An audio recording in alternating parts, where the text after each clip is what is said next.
relay some facts, whether they're new or antique.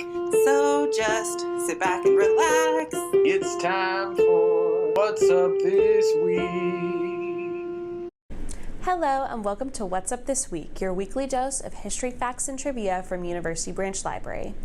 This week we're remembering the first score of a perfect 10 in Olympic history and the first ever Special Olympics, both in honor of the Games starting this week.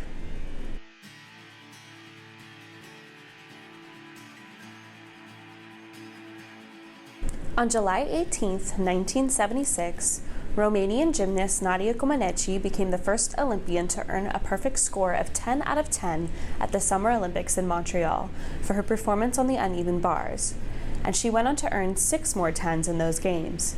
The scoreboard wouldn't even display this score because it was thought to be impossible. As a result, Nadia's perfect 10 appeared as a 1. She holds the record for being the youngest Olympic gymnastics all-around champion at just 14 years old in 1976. And nobody will ever beat her record because the age requirements have been changed. All gymnasts must be at least 16 now.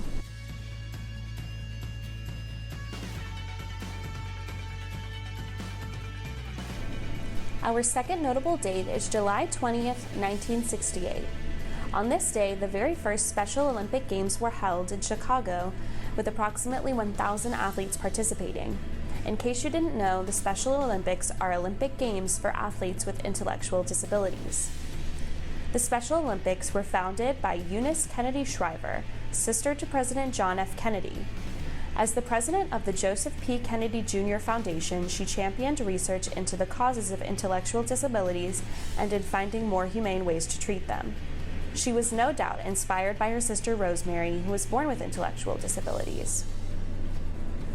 Her idea started off as a day camp for disabled children called Camp Shriver. At the time, there were very few opportunities for children with physical and intellectual disabilities to engage in athletic activities. This camp was an annual event that eventually expanded into the Special Olympics. Now, free Special Olympics programs take place in cities all over the world, with over 100,000 events and competitions each year. The Special Olympic World Games take place every 4 years, alternating between summer and winter games.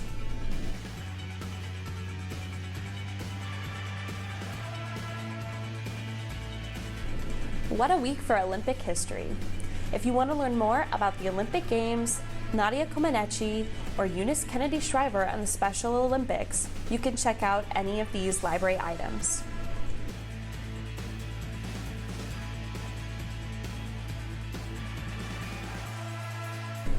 Okay, James, whose birthday are we celebrating this week? Hi everybody. This week we're acknowledging Essie Hinton's birthday. El cumpleaños de Essie Hinton.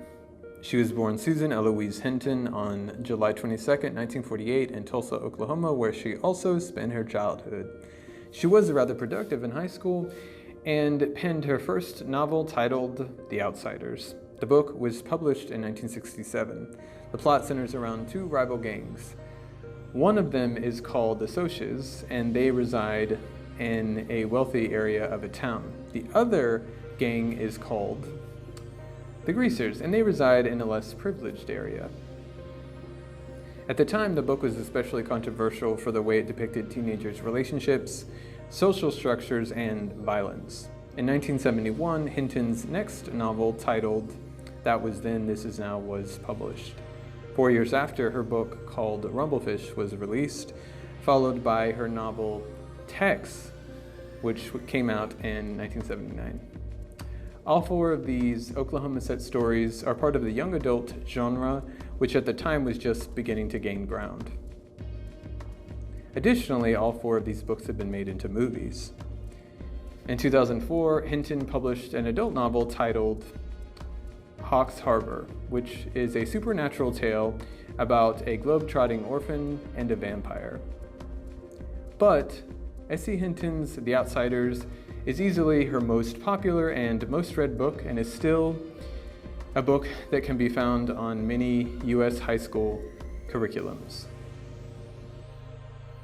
Our library system has books by Hinton and a couple of film adaptations available to check out.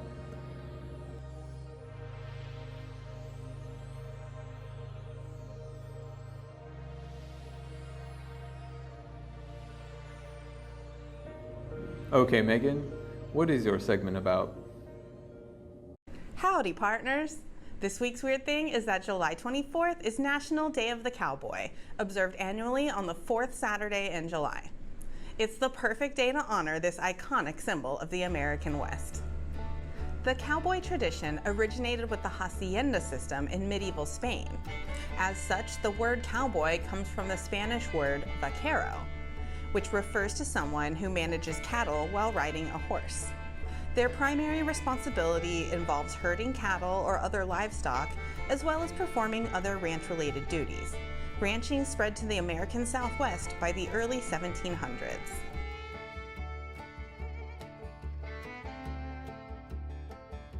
After the Civil War, the demand for beef increased, along with the rise of the meat packaging industry in the North. But somebody had to get the cattle from the ranches in the South to the markets in the North. The route from Texas ranches to the railheads in Kansas became known as the Chisholm Trail, and it stretched 1,000 miles. Cowboys worked in shifts so that the cattle were cared for 24 hours a day, herding during the day and preventing stampedes and theft at night.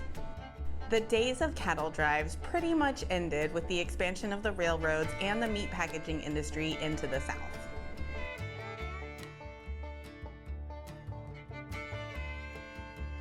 As the era of the cowboy declined, their role in pop culture grew.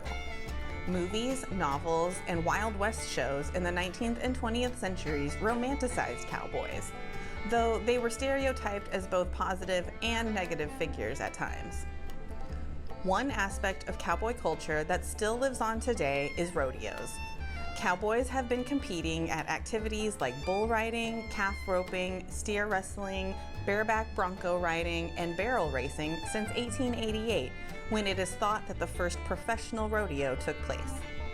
There are still working cowboys today, but it's a far less popular occupation now.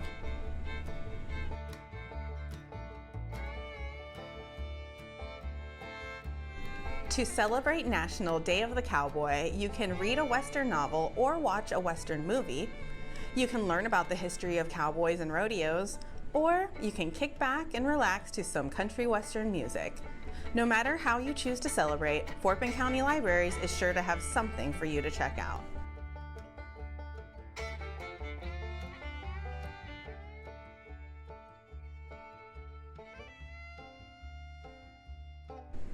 Thank you for watching. Be sure to join us again next week for more facts and trivia from University Branch Library.